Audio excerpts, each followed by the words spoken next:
الحمد لله والصلاة والسلام على رسول الله وعلى آله وصحبه ومن والاه أما بعد كرمضاننا كصوم ጋር የተያዙ ጥያቄዎችን የምንመልስበት ፕሮግራማችን ነው። ዛሬ በአላህ ፈቃድ ከምናያቸው ጥያቄዎች የመጀመሪያው የረመዳንን ቀባ መጀመሪያ ማውጣት ነው ያለብኝ ወይስ የሸዋልን ጾም መጾም የሚል ጥያቄ ነው። በላጩና የተሻለው ረመዳን እንዳለቀ ፈጥኖ ሸዋልን 6 ቀን ጾሞ ከዛ ቀባ ማውጣት። በተለያዩ ምክንያቶች ቀድሞ ቀባውን አውጥቶ ሸዋልን መጾም ያልቻለ ሰው ሸዋልን አስቀድሞ ጾሞ ከዛ በሌላ ጊዜ ቀባ ቢያወጣ ምንም ችግር የለውም። እናታችን አይሻ ረዲየላሁ ዐንሃ የረመዳንን ቀባ እስከ ሻዕባን ሳያወጡ ይቆዩ እንደነበረ ተጠቅሷል። በርካታ ዑለሞች ረመዳንን ጾሞ ከዛም ከሸዋል 6 ቀን የጾመ የሚለው የነብዩ አገላለጽ ቀባ ያለበት ሰው ቀባን ሳያወጣ ሸዋልን ቢጾም ዓመት ሙሉ እንደጾመ አይቆጠርለትም የሚል አቋምም ጭምር ስላላቸው ረመዳን እንዳለቀ ፈጥኖ ቀባ አውጥቶ ከዛ የሸዋል ወር ሳያልቅ 6ቱን ቀን መጾሙ የተሻለ ነው። ማድረግ ያልቻለ ሰው ሸዋልን በሸዋል ወር ጾሞ ረመዳንን ከዛ በኋላ በተቀሩ ወራቶች ቀባ ቢያወጣ ኢንሻአላህ ተዓላ ይቻላል። ሁለተኛው ጥያቄ አንድ ሴት ረመዳንን ሙሉውን ጾማ በሸዋል ጾም ላይ ዑድር ብትሆን ዑድሯን ከጨረሰች በኋላ ሸዋልን መጾም ትችላለችን? ዑድሩ ያለቀው ወይም የወር አበባ ደሙ የቆመው የሸዋል ወር ሳያልቅ ከሆነ ነዓም ሸዋልን መጾም ትችላለች። ሸዋል ካለቀ በኋላ ከሆነ ዑድሩ የወር አበባ ደሙ የቆመው የሸዋል ጾም በሸዋል ወር እንጂ የሸዋል ወር ካለቀ በኋላ አይጾም። ሶስተኛው ጥያቄ ሊፕስቲክና ኩል መቀባት ጾምን ያፈርሳልን? ሊፕስቲክና ኩል ተቀብቶ ውዱእ ማድረግስ ይቻላል ወይ የሚል ጥያቄ ነው። ኩልና ሊፕስቲክ መጠቀም ጾምን አያበላሽ። በተቻለ ያክል ከንፈር ላይ ሊፕስቲክ በሚደረግበት ጊዜ ወደ ውስጥ እንዳይገባ ጥንቃቄ ማድረግ፣ ቢገባ እንኳ እስካልተዋጠ ድረስ መግባቱ ብቻ ጾምን አያፈርስም።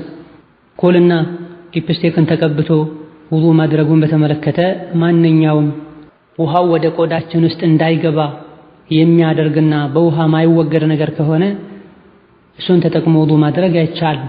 ውሃ ሲነካው የሚሄድና ውሃ ወደ ውስጥ ወደ ቆዳችን እንዳይገባ የማያደርግ ነገር ከሆነ እሱን ተጠቅመን ውዱእ ብናደርግ ምንም ችግር የለው። አራተኛው ጥያቄ ከፊሌ ለ3 ዓመታት ያክል እኔን ሳይነግረኝ ዘካተል ፍጥር አውጥቶልኛል፣ የ3ቱን ዓመት መክፈል እችላለሁን የሚል ጥያቄ ነው።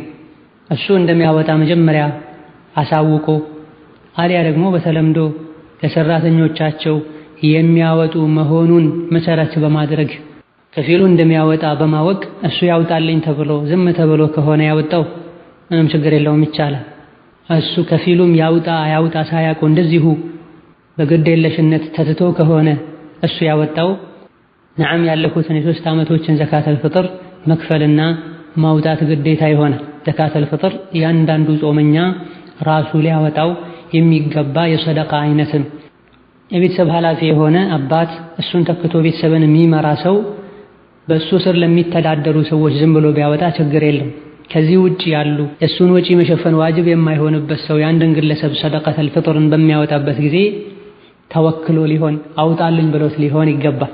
ሆኖም እሱ እንደሚያወጣ አውቆ እሱ ያወጣልኛል በተለምዶም እሱ ለሰራተኞቹ ያወጣል ተብሎ ከሆነ የተተወው ምንም ችግር የለው።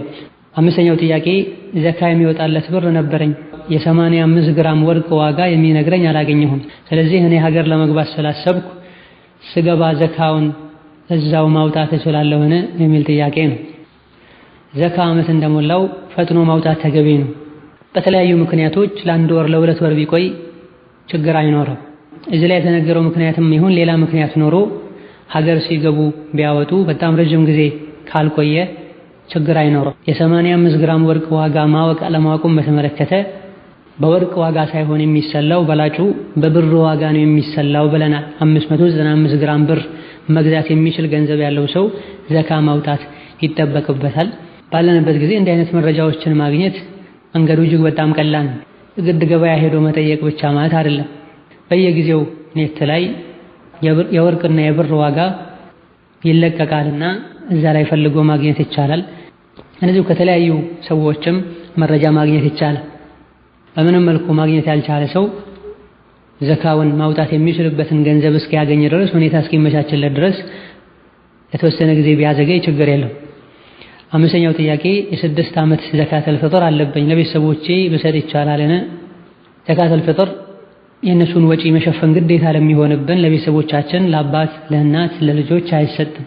የእነሱን ወጪ መሸፈን ግዴታ ለማይሆንብን ሰዎች ዘካተል ፍጥር ብንሰጥ ችግር የለም። በጥቅሉ የእሱን ወጪ መሸፈን ዋጅብ የሚሆንብንና ሲሞት የሚወርሰን ለሆነ ሰው ከዘካ ሳይሆን ችግሩን የምንቀርፍለት ካለን ከጥሬ ገንዘባችን ልንሰጠው ይገባናል።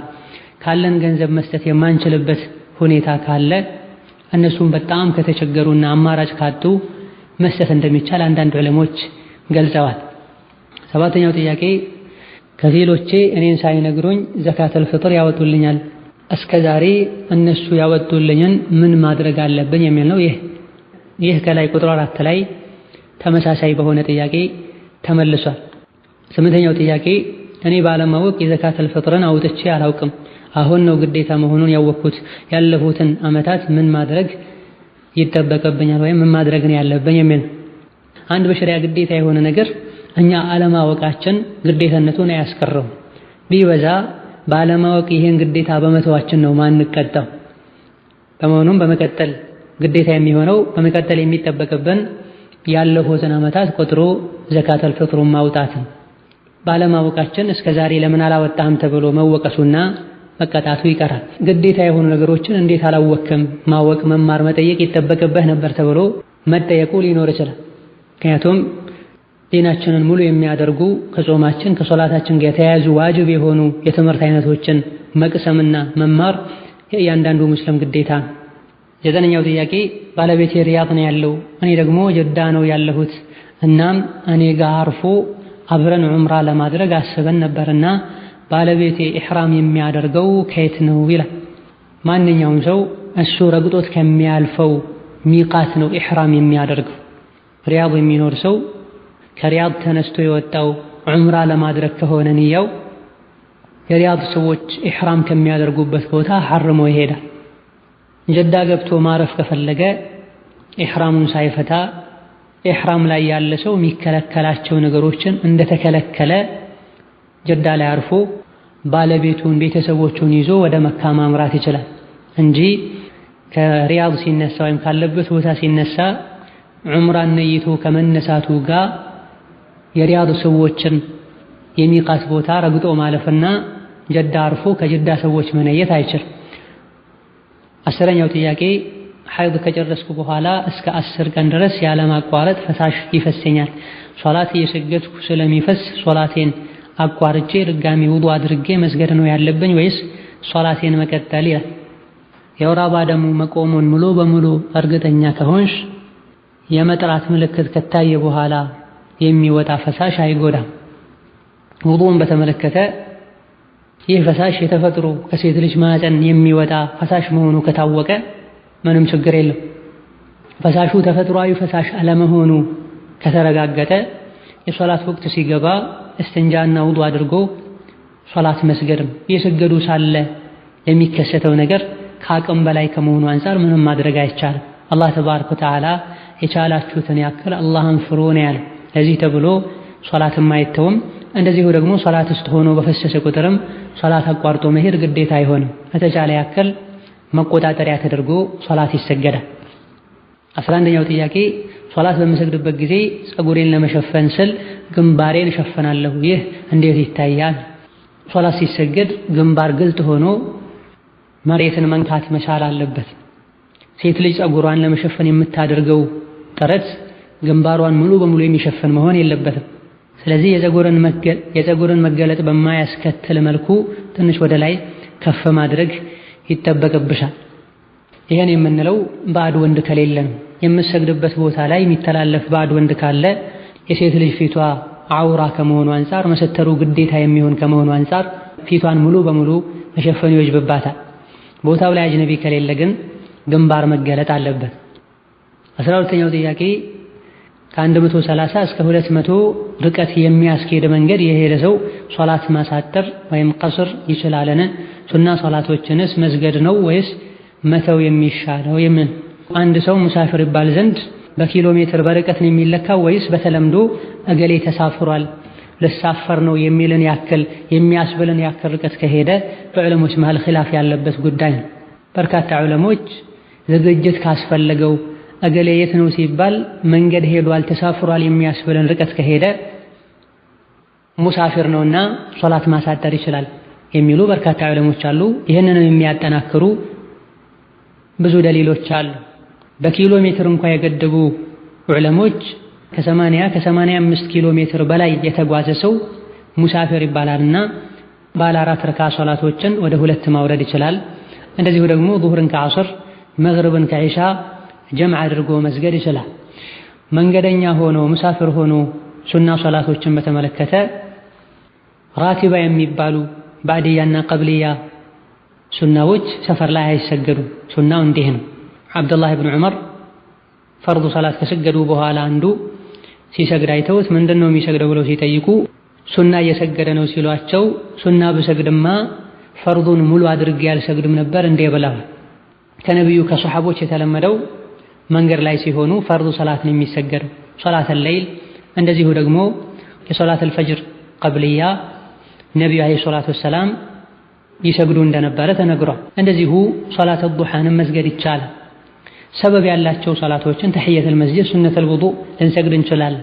ከፈርዱ ሶላት ተያይዘው ያሉ ከፊት ከኋላ የሚሰገዱት ሰፈር ላይ አይሰገዱም። ቢሰግድ ችግር አለው ማለት አይደለም። ወላኪን ባይሰግድ እንኳ ሀገር ላይ ሆኖ የሚሰግደውን ሶላት አንድ ሰው ሲታመም እንደዚሁ ደግሞ ሙሳፊር ሲሆን ሀገሩ ላይ ሆኖ ጤነኛ ሆኖ ሲሰግድና ሲያደርግ የሚያገኘውን የዒባዳ አጅር አላህ ይሰጠዋል ብለዋል ነቢያችን ዓለይሂ ሰላቱ ወሰላም። 13ኛው ጥያቄ አዛን ካለ በኋላ ኢቃም ሳይል ሶላት መስገድ ይቻላል? የሚል መስጂድ ውስጥ ከሆነ ራቲብ ቋሚ የሆነ ኢማም ያለው መስጂድ ላይ ኢማሙ ሳይመጣ ኢማሙ ሳያሰግድ ኢቃም ብሎ መስገድ ተገቢ አይደል። ኢማሙ ከልክ በላይ የዘገየ እንደሆነም ጀማዓዎች ተመካክረው አንድ እርምጃ ይወስዳሉ።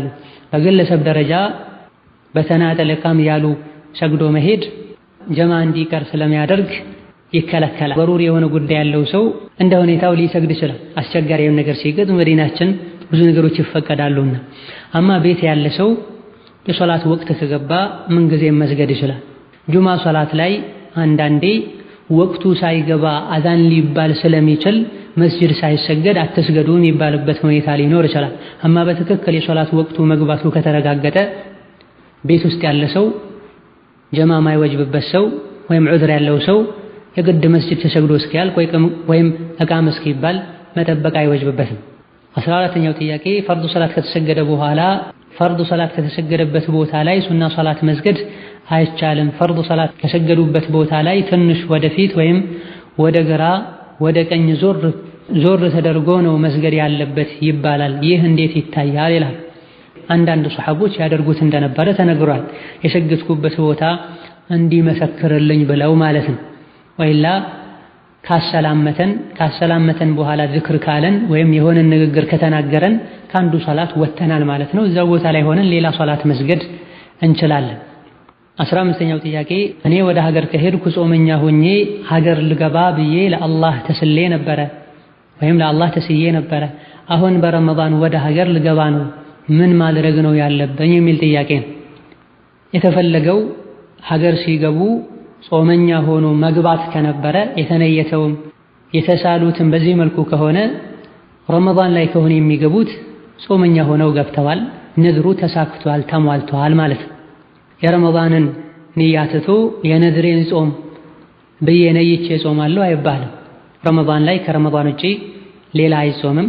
ወሀከዛ የተነየተውና የታሰበው የጾም ዒባዳ ላይ ሆኖ መግባት ከሆነ የረመዳንን ጾም በመጾም ይህ ነድር ተሳክቷል ማለት እንችላለን። ወላሁ ተዓላ አዕለም። 16ኛው ጥያቄ እኔ ስለ ዲኔ ሳላውቅና ነድር ግዴታ መሆኑን ሳላውቅ አላህ ይህን ነገር ካሳካለኝ ሰኞና ሐሙስን በቋሚነት ልጾም ብዬ ተስዬ ነበረ።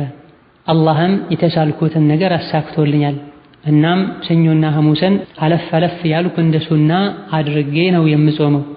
የተሳልኩትን ምን ማድረግ ነው ያለብኝ? በመጀመሪያ ደረጃ አላህ ዋጅብ ያላደረገብንን ነገር ራሳችን ላይ ዋጅብ ከማድረግ ልንጠነቀቅ ይገባናል። ነድር በመሰረቱ የተጠላ ነው። ስስታም የሆነ ሰው ነው የሚሳለው ተብሏል።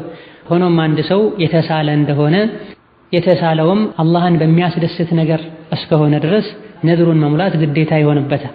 ነገር ግን በሆነ ባልሆነው የተሳሉ አላህ ዋጅብ ያላደረገብንን ነገር ራሳችን ላይ ዋጅብ አድርጎ ራስን ማስቸገሩ አያስፈልግም። ሰኞና ሐሙስን ሁሌ ጾማለሁ አላህ ካሳካልኝ ብሎ የተሳለ ሰው ነድሩን መሙላት ይጠበቅበታል። ሁሌ ጾማለሁ ተብሎ በዚህ መልኩ ከሆነ የተነየተው አንዳንድ ያለፍ ያሉ መጾም ሳይሆን ሰኞና ሐሙስን በየሳምንቱ ጠብቆ መጾም ግዴታ ይሆን። ይሄን ማድረግ ያልቻለ ሰው አልፎ አልፎ መጾም ብቻ አያበቃም። ነድሩን መሙላት ስላቃተው ከፋራ ነው የሚጠበቅበት፣ የመሐላ ከፋራ ማለት ነው። አንድ ባሪያ ነፃ ማውጣት ወይም 10 ምስኪን ማብላት ወይም ልብስ ማልበስ፣ ካልተቻለ 3 ቀን መጾም። ከዛ በኋላ ሰኞና ሐሙስን እንደሱና ከፈለጉ ይጾማሉ፣ ከፈለጉ ይተዋሉ። ነድሩን መሙላት አልተቻለም፣ በከፋራ ተተክቷል ማለት ነው። 17ኛው ጥያቄ እኔ አባቴ በህይወት የለም፣ የእናቴ ወንድም ነው ኒካህ ያስተሳሰረኝ፣ ኒካው እንዴት ይታያል? ልጅም ወልደናል፣ ልጁስ የሐላል ልጅ ነው ወይ የሚል። ኒካህን በተመለከተ እጅግ በጣም ጥንቃቄ ያስፈልጋል። ሐራም የሆነችን ሴት ለአንድ ወንድ ሐላል ማድረግ ነው።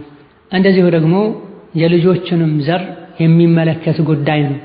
በዲናችን ኒካህ ማሰር የሚችሉ እነማን እንደሆኑ በግልጽ ተቀምጧል። ኒካህ ከማሰራችን በፊት ማንኛውም ነገር ከማድረጋችን በፊት ይፈቀዳል ወይ በዲናችን መስፈርቱ ምንድነው ብለን ልንጠይቅ ይገባናል። ኒካህ ማሰር የሚችሉ ሰዎች እነማን ናቸው ልንጠይቅ ይገባናል። በእናት በኩል ያሉ ዘመዶች ማናቸውም ኒካህ ማሰር አይችሉም፣ የእናትን አባት ጨምሮ ሁሉ ማለት ነው። የእናት ወንድምም እንደዚሁ በእናት በኩል ብቻ የሚገናኙት ወንድምም ጭምር ከሴት ልጅ ኒካህ ማሰር አይችልም። ኒካህ የሚያስሩት አሰባ የሆኑ በአባት በኩል ያሉ ዘመዶች ናቸው።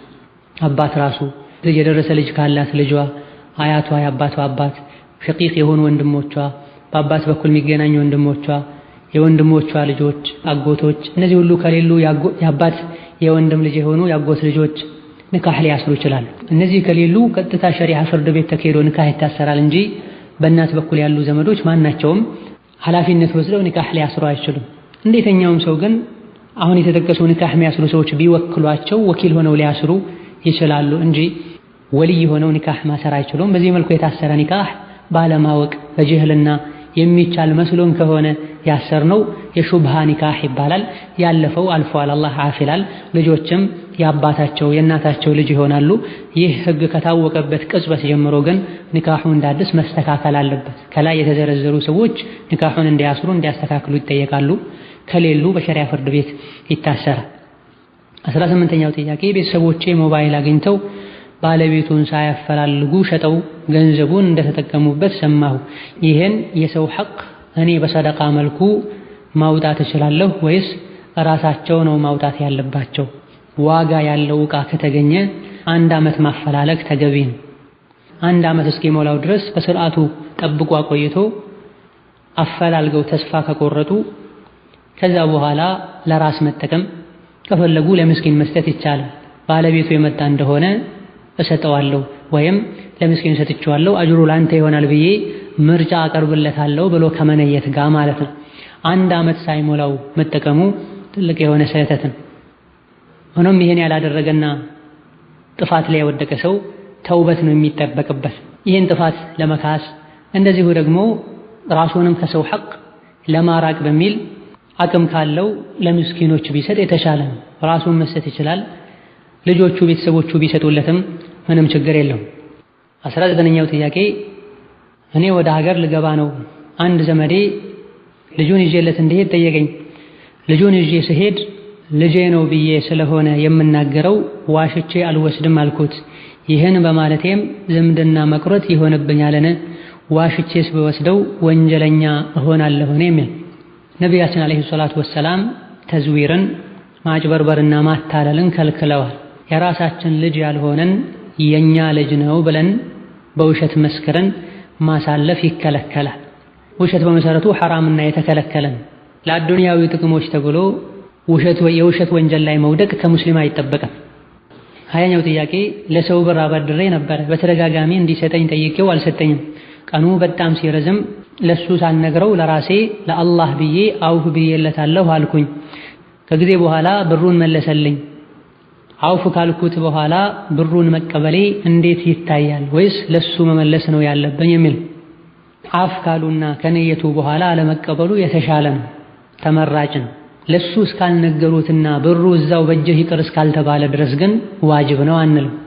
ሰደቃ ስጦታ ለነየትንለት ሰው በእጁ ካስገባንለት በኋላ ነው መመለስ አይቻልም እንለው። ይህ ሰው ዕዳ የነበረበት ሰው ቀድሞውኑ ብሩ እሱ ጋር ነው ያለው እኔ አፍ ብዬሃለሁ ብለን እስካልነገርነው ድረስ በልባችን በራሳችን አፍ ብለን ከዛ በኋላ ብሩን ስጠኝ ማለት ብንፈልግ እንደ ሐላልና ሐራም ችግር የለውም። በላጩ ግን እሱ ጋር ማስቀረቱ ነው። እዚህ ላይ በተጠቀሰው መሰረት አምጥቶ ብሩን ራሱ ከሰጠ አጅር ከፈለጉ በላጩ አፍ ብዬሃለሁ ውሰድ ማለቱ ነው። ገንዘቡን ከፈለጉት ግን ቢጠቀሙ ሐራምና ወንጀል አይሆንም። የመጨረሻው ጥያቄ ከሰው የኢትዮጵያ 800 ብር ተበድሬ ነበረ። የተበደርኩት ሰው ላኪ እያለ በተደጋጋሚ ሲጠይቀኝ ደሞዝ ስቀበል 1000 አድርጌ እሰጥሃለሁ ትንሽ ታገሰኝ አልኩት። 200 ብር በመጨመሬ ወለድ ይሆናልን? ነዓም ብላ ሸክ ያለምንም ጥርጣሬ ግልጽ የሆነ ወለድ ነው። ሪባ ነሲአ በመባል ይታወቃል። በወቅቱ ከሰጠኸኝ 800 ትሰጠኛለህ፣ ዘግይተህ ከሆነ የምትሰጠኝ ባዘገየህ ቁጥር ይሄን ያክል ጨምርብሃለሁ፣ ወይም ደግሞ ከዘገየ 200 ጨምረህ ትሰጠኛለህ ማለት ግልጽ የሆነ ሪባ ነው። በዚህ መልኩ መመለስም ተገቢ አይደለም። የተመለሰለትም ሰው ያበደረውም ሰው በዚህ መልኩ ብሩን ተቀብሎ ሊበላ አይገባውም። የሰጠውም የተቀበለውም ወይም ለመስጠት የተስማማውም ለመቀበል የተስማማውም ሁለቱም መቶበትና ተጨማሪውን ብር ለባለቤቱ መመለስ ይጠበቅባቸዋል። هذا والله تعالى أعلم والسلام عليكم ورحمة الله وبركاته